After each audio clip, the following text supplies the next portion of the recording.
ਲੁਧਿਆਣਾ ਬਣਦਾ ਜਾ ਰਿਹਾ ਹੈ ਲੁੱਟਾਂ ਦਾ ਅੱਡਾ। ਮਥੂਟ ਫਾਈਨਾਂਸ ਲੁੱਟ ਤੋਂ ਬਾਅਦ ਵਾਪਰੀ ਇੱਕ ਹੋਰ ਵੱਡੀ ਵਾਰਦਾਤ। ਨਕਾਬਪੋਸ਼ਾਂ ਨੇ ਲੁੱਟਿਆ ਮਨੀ ਐਕਸਚੇਂਜਰ। ਜ਼ਬਰਦਸਤੀ ਦੁਕਾਨ 'ਚ ਵੜ ਕੀਤੀ ਫਾਇਰਿੰਗ। ਵਾਰਦਾਤ ਦੌਰਾਨ ਮਨੀ ਐਕਸਚੇਂਜਰ ਦੀ ਪਤਨੀ ਹੋਈ ਜ਼ਖਮੀ। ਲੁਧਿਆਣਾ ਵਿੱਚ ਮਥੂਟ ਫਾਈਨਾਂਸ ਲੁੱਟ ਦਾ ਮਾਮਲਾ ਹਾਲੇ ਠੰਡਾ ਨਹੀਂ ਹੋਇਆ ਸੀ ਕਿ ਸ਼ਹਿਰ ਵਿੱਚ ਅਜਿਹੀ ਹੀ ਇੱਕ ਹੋਰ ਘਟਨਾ ਵਾਪਰ ਗਈ। ਮਿਲੀ ਜਾਣਕਾਰੀ ਮੁਤਾਬਕ ਤਾਜ਼ਾ ਮਾਮਲਾ ਨਿਊ ਸੂਆ ਰੋਡ ਦਾ ਦੱਸਿਆ ਜਾ ਰਿਹਾ ਹੈ, ਜਿੱਥੇ ਸਥਿਤ ਮਨੀ ਐਕਸਚੇਂਜਰ ਦੀ ਦੁਕਾਨ ਨੂੰ 5 ਨਕਾਬਪੋਸ਼ ਲੁਟੇਰਿਆਂ ਨੇ ਨਿਸ਼ਾਨਾ ਬਣਾਇਆ। ਲੁਟੇਰਿਆਂ ਨੇ ਪਤੀ ਪਤਨੀ ਕੋਲੋਂ ਗਨ ਪੁਆਇੰਟ ਤੇ ਲਗਭਗ 5,80,000 ਰੁਪਏ ਦੀ ਨਕਦੀ, ਲੈਪਟਾਪ, ਮੋਬਾਈਲ ਸਣੇ ਕੁਝ ਹੋਰ ਸਮਾਨ ਲੁੱਟ ਕੇ ਫਰਾਰ ਹੋ ਗਏ। ਇੰਨਾ ਹੀ ਨਹੀਂ, ਲੁਟੇਰਿਆਂ ਨੇ ਫਾਇਰਿੰਗ ਵੀ ਕੀਤੀ, ਜਿਸ ਦੌਰਾਨ ਮਨੀ ਐਕਸਚੇਂਜਰ ਦੀ ਪਤਨੀ ਜ਼ਖਮੀ ਹੋ गई। ਕਿੰਜ घटना वापरी, सुनो इस संबंधी विस्तार नाल। उनके पास लोहे का हथियार था, उससे उन्होंने वार किया। अच्छा, इस हादसे च तुहाडी एक बच्ची भी घायल हुई है? बच्ची तो नीचे थी, वो काउंटर के नीचे पड़ गई थी।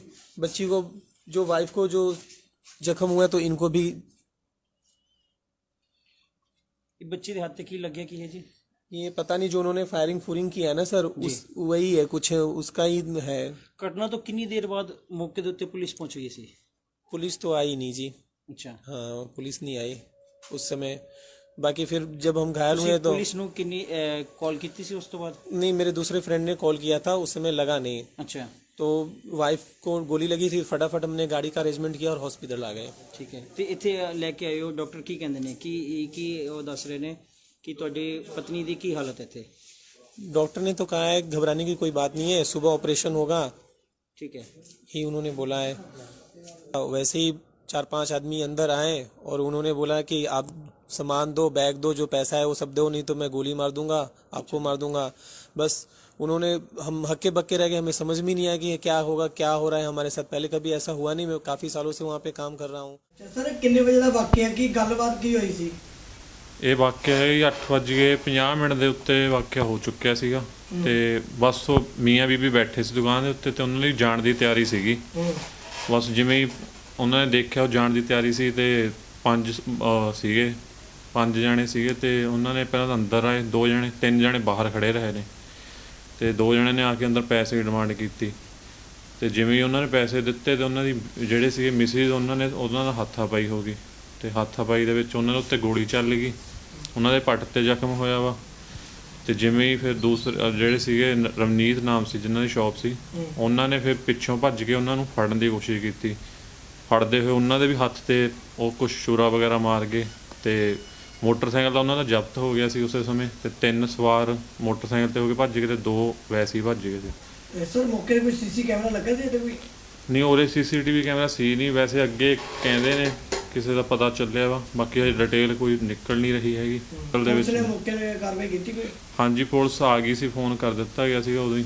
ਪੁਲਿਸ ਉਸ ਤੋਂ ਬਾਅਦ ਆ ਗਈ ਸੀ, ਬੰਦਿਆਂ ਨੂੰ ਤਾਂ ਲੈ ਗਏ ਸੀ ਜਦ ਸਿਵਲ ਹਸਪੀਟਲ। ਠੀਕ ਹੈ। ਥਾਣਾ ਕਿਹੜਾ ਲੱਗਦਾ ਹੈ?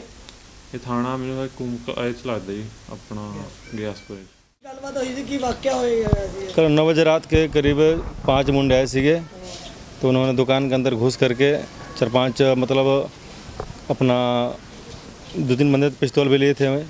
उसके बाद मतलब लूट छीन शुरू कर दिए, उससे मतलब करना, पैसा भी लूट लिए। उसके बाद बाहर जब हाथापाई होने लगा तो उन्होंने 2 फायर भी किए, जो कि बाहर में फायर के जो उनकी वाइफ को लगी है जांघ में।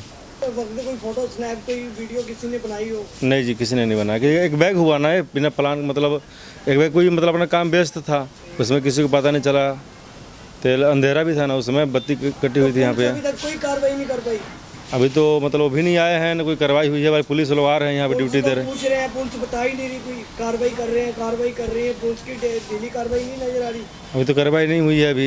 अभी तो कार्रवाई कुछ भी नहीं हुई है, मतलब पुलिस आ रही है यहाँ पे, भाई कार्रवाई नहीं हुई है अभी। कार्रवाई नहीं हुई है? नहीं जी। ਪੀੜਤ ਮਨੀ ਐਕਸਚੇਂਜਰ ਨੇ ਦੱਸਿਆ ਕਿ ਦੇਰ ਸ਼ਾਮ ਉਹ ਆਪਣੀ ਪਤਨੀ ਤੇ ਧੀ ਦੇ ਨਾਲ ਦੁਕਾਨ ਤੇ ਬੈਠਾ ਸੀ ਕਿ ਅਚਾਨਕ 2 ਮੋਟਰਸਾਈਕਲਾਂ ਤੇ 5 ਨਕਾਬਪੋਸ਼ ਨੌਜਵਾਨ ਆਏ, ਜੋ ਕਿ ਜ਼ਬਰਦਸਤੀ ਦੁਕਾਨ 'ਚ ਵੜ ਗਏ ਤੇ ਗਨ ਪੁਆਇੰਟ ਤੇ ਦਰਾਜ 'ਚ ਪਏ ਪੈਸੇ ਚੁੱਕਣ ਲੱਗੇ, ਜਿਸ ਦਾ ਮਨੀ ਐਕਸਚੇਂਜਰ ਦੀ ਪਤਨੀ ਨੇ ਵਿਰੋਧ ਕੀਤਾ ਤਾਂ ਲੁਟੇਰਿਆਂ ਨੇ ਗੋਲੀ ਚਲਾ ਦਿੱਤੀ। ਫਾਇਰਿੰਗ ਦੀ ਆਵਾਜ਼ ਸੁਣ ਕੇ ਆਸ-ਪਾਸ ਦੇ ਲੋਕ ਭੱਜ ਕੇ ਆਏ, ਪਰ ਇਹਨਾਂ ਨੂੰ 3 ਲੁਟੇਰੇ ਵਾਰਦਾਤ ਨੂੰ ਅੰਜਾਮ ਦੇ ਕੇ ਮੋਟਰਸਾਈਕਲਾਂ ਤੇ ਜਦਕਿ 2 ਪੈਦਲ ਹੀ ਭੱਜ ਨਿਕਲੇ। ਪਰ ਇਸ ਦੌਰਾਨ ਮਨੀ ਐਕਸਚੇਂਜਰ ਦੀ ਪਤਨੀ ਜ਼ਖਮੀ ਹੋ ਗਈ। ਜਦੋਂ ਇਸ ਘਟਨਾ ਸੰਬੰਧੀ ਪੁਲਿਸ ਨਾਲ ਗੱਲ ਕਰਨੀ ਚਾਹੀ ਤਾਂ ਉਹਨਾਂ ਦਾ ਕੀ ਕਹਿਣਾ ਸੀ, ਤੁਸੀਂ ਆਪ ਹੀ ਸੁਣ ਲਓ ਤੇ ਦੇਖ ਵੀ ਲਓ। ਇਹੀ ਦੱਸ ਦਿਓ ਮੌਕੇ ਤੇ ਵੀ ਕਿਹੜੀ ਜਗ੍ਹਾ ਦੀ ਵਾਰਦਾਤ ਆਹ ਨਹੀਂ ਆ ਰਹੀ ਆ ਸਾਹਮਣੇ ਹੀ ਦੇਖੋ। ਮੈਡਮ ਇਹ ਵਾਰਦਾਤ ਤਾਂ ਪਤਾ ਹੋਊਗਾ ਕਿਹੜੇ ਇਲਾਕੇ ਦੀ ਕਿਹੜੀ ਜਗ੍ਹਾ ਦੀ ਆ ਸਾਹਮਣੇ ਦੇਖੋ ਤੁਹਾਡੇ ਸਾਹਮਣੇ। ਸਾਹਮਣੇ ਮੈਡਮ ਕਲੋਨੀ ਦਾ ਵੀ ਨਾਮ ਤੇ ਹੋਊਗਾ ਕੁਛ ਤੇ ਹੋਊਗਾ ਐਡੀ ਵੱਡੀ ਵਾਰਦਾਤ ਹੋਈ ਇੱਕ ਮਿੰਟ ਫੋਨ ਆਇਆ ਕੰਟਰੋਲ ਰੂਮ ਤੋਂ ਕਾਲ ਆ ਰਹੀ ਹੈ। ਇੱਕ minute hello hello hello hello ਕੋਈ ਪੁਲਿਸ ਕੁਛ ਨਹੀਂ ਦੱਸ ਰਹੀ ਪਹੁੰਚਾ ਰਹੀ ਹੈ ਜੀ। ਕਿੱਦਾਂ ਹੋਇਆ ਕੀ ਹੋਇਆ ਥੋੜਾ ਜਿਹਾ ਪਲੀਜ਼ ਐਕਸਪਲੇਨ ਕਰੋ। ਉਹ ਅਸੀਂ ਸਟੇਟਮੈਂਟ ਲੈ ਰਹੇ ਹਾਂ। ਸਟੇਟਮੈਂਟ ਦੇ ਬਿਹਾਫ ਤੇ ਅਸੀਂ ਕਰ ਰਹੇ ਹਾਂ ਕਾਰਵਾਈ। ਜਿਹੜੀ ਕਾਰਵਾਈ ਬਣਦੀ ਹੈ ਉਹਦੇ ਬਿਹਾਫ ਤੇ ਪਰਚਾ ਦੇ ਕੇ ਕਾਰਵਾਈ ਕਰਾਂਗੇ। ਥੈਂਕ ਯੂ ਕਿੰਨੀਆਂ ਗੋਲੀਆਂ ਕਿੰਨੀਆਂ ਚੱਲੀਆਂ ਮੈਡਮ? ਸਰ ਅਸੀਂ ਵੈਰੀਫਾਈ ਕਰ ਰਹੇ ਹਾਂ। ਬੱਚੇ ਦੇ ਕੀ ਲੱਗੇ ਮੈਡਮ? ਸਰ ਵੈਰੀਫਾਈ ਕਰ ਰਹੇ ਹਾਂ। ਦੱਸਣਯੋਗ ਕਿ ਵੱਡੇ ਸ਼ਹਿਰਾਂ 'ਚ ਆਏ ਦਿਨ ਵਾਪਰ ਰਹੀਆਂ ਅਜਿਹੀਆਂ ਵਾਰਦਾਤਾਂ ਪੁਲਿਸ ਪ੍ਰਸ਼ਾਸਨ ਨੂੰ ਸਵਾਲਾਂ ਦੇ ਕਟਹਿਰੇ ਵਿੱਚ ਖੜਾ ਕਰ ਰਹੀਆਂ ਨੇ। ਸ਼ਹਿਰ ਦੇ ਵਿੱਚ ਚੋਰ ਲੁਟੇਰਿਆਂ ਦੇ ਹੌਸਲੇ ਇਸ ਕਦਰ ਬੁਲੰਦ ਹੋ ਚੁੱਕੇ ਨੇ ਕਿ ਚਿੱਟੇ ਦਿਨ ਵਾਰਦਾਤਾਂ ਨੂੰ ਅੰਜਾਮ ਦੇ ਰਹੇ ਨੇ, ਪਰ ਪ੍ਰਸ਼ਾਸਨ ਨਕੇਲ ਕੱਸਣ ਵਿੱਚ ਨਾਕਾਮ ਹੁੰਦਾ ਨਜ਼ਰ ਆ ਰਿਹਾ, ਜਿਸ ਕਾਰਨ ਹੁਣ ਲੋਕ ਵੀ ਘਰਾਂ ਤੋਂ ਬਾਹਰ ਨਿਕਲਣ ਤੇ ਆਪਣੇ ਆਪ ਨੂੰ ਸੁਰੱਖਿਅਤ ਮਹਿਸੂਸ ਨਹੀਂ ਕਰ ਰਹੇ ਨੇ। ਲੁਧਿਆਣਾ ਤੋਂ ਤਰਸੇਮ ਭਾਰਤਵਾਜ ਦੀ ਰਿਪੋਰਟ, ਡੇਲੀ ਪੋਸਟ ਲੁਧਿਆਣਾ। ਆਖਰੀ ਮੌਕਾ ਉਹ ਸਟੂਡੈਂਟਸ ਵਾਸਤੇ ਜਿਨ੍ਹਾਂ ਦੀ ਐਪਲੀਕੇਸ਼ਨ ਕੈਨੇਡਾ ਲਈ ਪਹਿਲੇ ਰਿਜੈਕਟ ਹੋ ਚੁੱਕੀ ਹੈ। ਕੋਰਸ ਪ੍ਰੋਗਰੈਸ਼ਨ ਨਹੀਂ ਸੀ ਜਾਂ ਕੋਰਸ ਰੈਲੇਵੈਂਸੀ ਨਾ ਹੋਣ ਕਰਕੇ ਰਿਜੈਕਟ ਹੋ ਚੁੱਕੀ ਹੈ। ਫੋਨ ਚੱਕੋ, ਕਾਲ ਕਰੋ 90419 90419। ਹੁਣ ਇਹ ਆਖਰੀ ਮੌਕਾ ਗਵਾ ਨਾ ਲੈਣਾ।